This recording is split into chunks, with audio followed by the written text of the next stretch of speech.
All right, let's go. Angeline. Marie. Ashley. Valerie.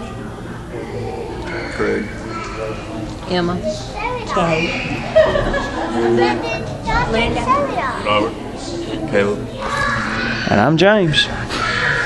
Aiden, you got to come over here. Today my speech is on don't drink and drive. How many times have you heard someone say, I've only had a couple of drinks, I can still drive? How many innocent people must die before people realize that drinking and driving kills? Legal blood alcohol limits are between 0.08 and 0.10. Here's some statistics of blood alcohol levels. 0.05 has decreased inhibitions. 0.10 is slurred speech. 0.20 is euphoria and motor impairment. 0.30 is confusion. 0.40 is stupor. 0.50 is coma, and 0.6 is respiratory paralysis and death. I want to inform my audience about the serious effects of drinking and driving.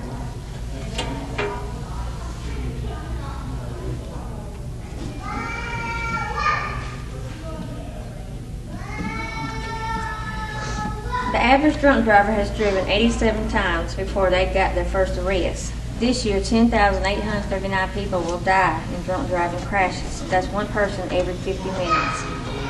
Now we're going to talk about drunk driving accidents. A driver with alcohol concentration of 0.10 or greater are 7 times more likely to be involved in a crash. A person with 0.15 or greater are 25 times more likely to be involved in a crash. 1 in 3 people are involved in alcohol-related crashes. Every minute, one person is injured from an alcohol-related crash. 50 to 75% of convicted drunk drivers continue to drive with a suspended license. Teen alcohol use kills 6,000 people each year. 1 out of 3 crashes is the leading cause of death is alcohol-related.